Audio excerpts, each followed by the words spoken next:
Doubles is considered the ultimate street food in Trinidad and Tobago. With humble beginnings, Mr. MamooDeen sold doubles from his freight bike in Princestown in 1936. Mostly consumed by hungry Indian indentured laborers on the sugarcane estate, it was actually considered poor people food. Now, it's a successful industry and doubles is enjoyed by people all around the globe. Mr. MamooDeen and Mrs. Rasulan Deen's innovative minds and passion for cooking created this perfection called doubles. It started as a bara with chutney, which then evolved into a bara with chana and chutney, and customers started to ask Mr. Deen to double up on the bara. And so the name doubles was born.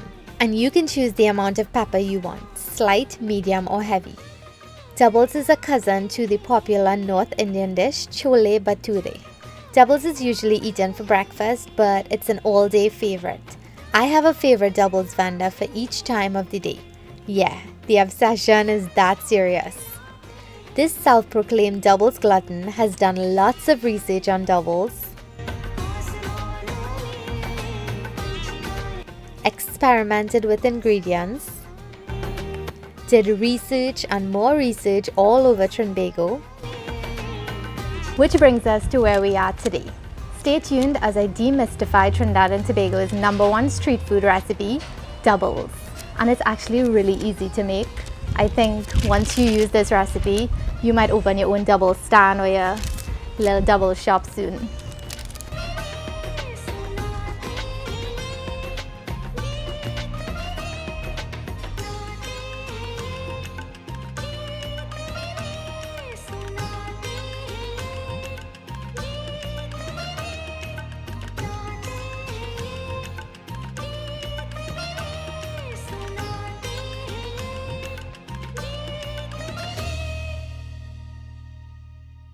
First, let's discuss the ingredients. For the chana, I use the Kabuli variety, which is traditionally used in doubles making. These are the white-skinned beans and the desi chana, the smaller and dark-skinned ones. If you're using some dry beans, then soak them in water and baking soda overnight.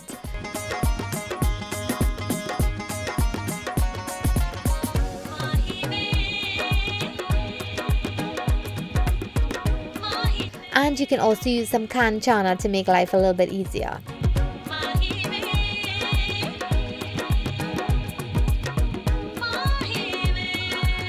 You'll need salt, green seasoning, turmeric, roasted ground jeera and baking soda. Let's talk about what you need for the bara dough.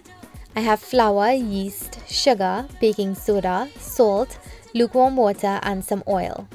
Traditionally, bara was made with flour, turmeric, urdi dal or mung beans, salt and water. The recipe has evolved over time and each doubles vendor has their own secret to delicious doubles baras. I've made doubles so many times now and I'm quite pleased with this combination of ingredients that I've experimented with. I omitted turmeric from the recipe because it reacts with the baking soda, causing the dough to become pink. I guess it's okay if you're making this on Valentine's Day.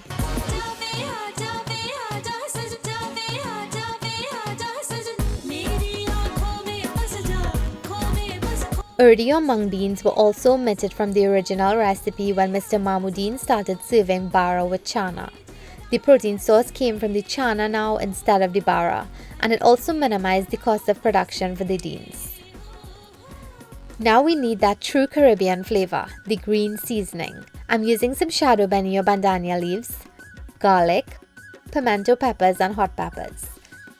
Blend this up with a dash of water, or you can chop it in your food processor or manually grind it using a silan lurha or a mortar and pestle, or you can just finely chop the ingredients. This essential Trinbagonian green seasoning will be used to flavor our chana and the condiments. I saved the best for last, the chutneys. What's a tasty doubles without those mouth-watering condiments? I think it's the most important component of a doubles. Mr. and Mrs. Deen used fruits that were in season to make their chutney of the day. Nowadays, doubles vendors offer a wide range of chutneys to choose from. The more the merrier, right? Today I'm making coconut chutney, roasted pepper sauce, shadow benny sauce and cucumber chutney. Let's make the bara dough. Start by combining all the dry ingredients. You want to mix well to incorporate everything.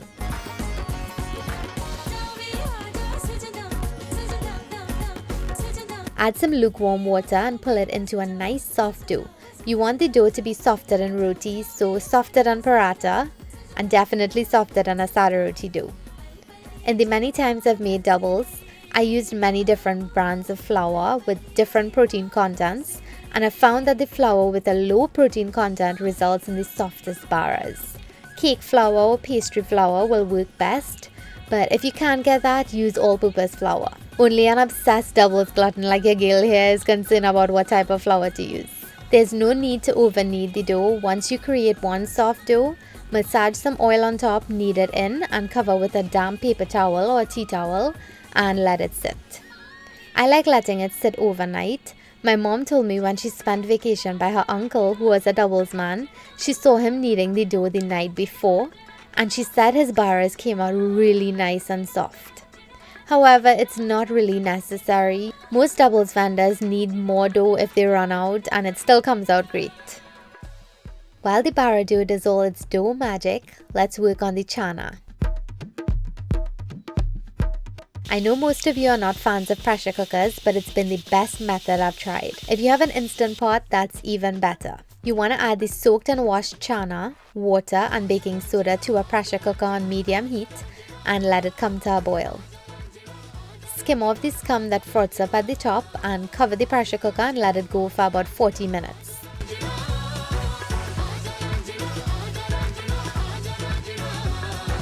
And if you forgot to soak the chana overnight, pressure cook it for about 10 to 15 minutes more. Once it's done and it's boiled completely, it's really nice and soft now.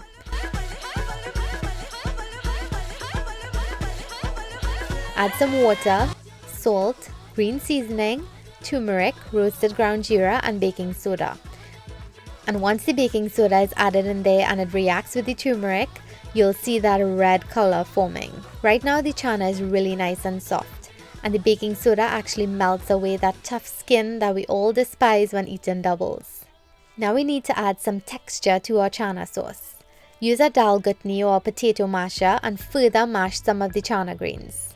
I have 3 more ways to achieve that lovely doubles chana consistency. The first way is to take about 2 spoonfuls of the soft chana grains, puree it in the blender and add it back to the pot. The second way is to add some pureed dal or split peas, which is actually done by most vendors. The third way I've tried is with some mashed aloo or potato. I know, it sounds weird, but try it and thank me later. All the methods result in delicious tasting chana, so you use whatever is available to you or that you prefer. Remember, the sauce thickens as it cools, so leave it a bit watery or thick depending on how you like it. Taste it and adjust accordingly, and you can finish it with some curry or jeera if you like. I personally don't like the curry taste in doubles, and I'm not sure if many vendors add it to their chana. Once the consistency is good, add a little green seasoning, mix it in, turn it off and set it aside. And this is how it looks once it's cooled. It has a nice consistency, not overly watery or thick. Now it's time to fry the baras. Make some smaller loyas or dough balls and set up your frying station. You'll need a pot of oil on high heat, a utensil to turn and remove the baras from the oil, a place to store the baras, an oiled counter or plate, 2 well-oiled hands, and a husband to flip the baras. Using your fingers, press the dough out into a flat disc, depending on how you like it, thin or thick. And the shape doesn't really matter here, so spread away. I like mine thin, so I'm spreading it paper thin.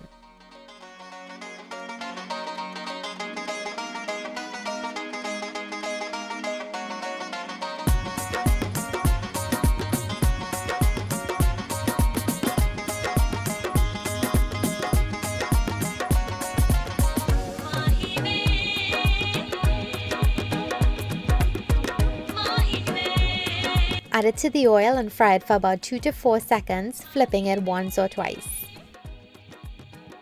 Once it's ready, place it into your storage box or container. The traditional doubles box was actually wooden and it had various compartments.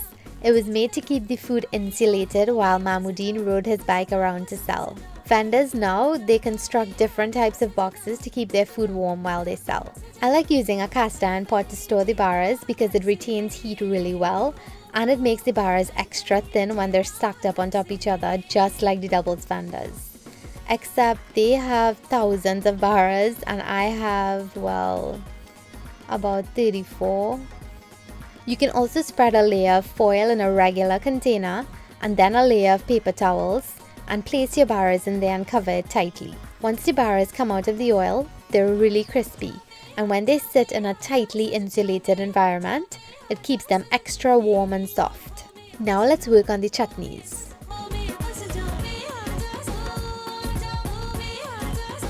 For the coconut chutney, you want to crack the coconut open and dig out the kernel.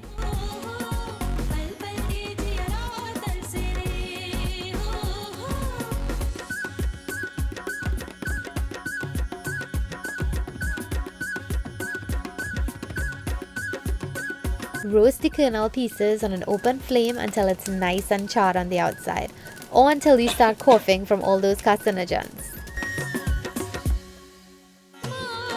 Scrape most of the charred exterior off and grate the coconut on the fine side of your grater, or you can chop it in a food processor or blend it with a little bit of water, salt and some seasonings, or even use your still and loraha or mortar and pestle if you want to work those arms.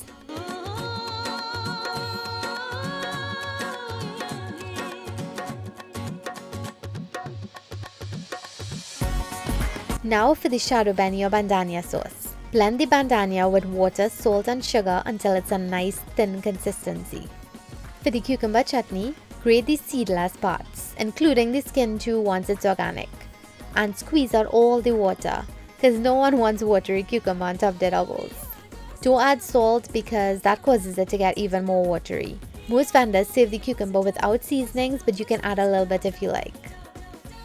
And lastly, this is the pepper component to make our doubles complete. You want to start by roasting the peppers on an open flame. Then blend it up with a bit of salt and a dash of lemon or lime juice. Of course, you can grind it manually if you want that extra work. This is my favorite part. Now it's time to assemble our doubles. You can have a single, a doubles, a triple, or even a mega like my doubles man likes to call it. Place your baras on the traditional serving plate, a piece of parchment paper also called greaseproof paper. Then add a generous portion of chana and smother it with your favorite toppings. I'm making mine with heavy pepper, but you can do it with slight or medium. You can also sandwich the chana and the chutneys between two baras. If you eat it hot on the spot by the doubles vendor, this is how they'll serve it to you. It's really Insta-friendly this way too. Hashtag doubles with heavy. In recent times, vendors serve doubles with curried or stewed meats, but I prefer the traditional vegan way. So I hope you enjoyed the video. Make sure you give the recipe a try. As I mentioned in my previous doubles video, I have a few favorite doubles vendors and I've also added way more to that list. Also, in my previous video, I mentioned Kyle's doubles in Chaguanas.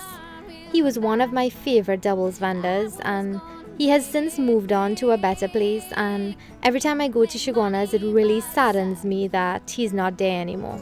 In the comments below, I'd like you to tell me where you love to get doubles and what are your favorite condiments. As always, give the video a thumbs up if you liked it, leave me a comment below and subscribe if you haven't. I'll see you next time. Bye!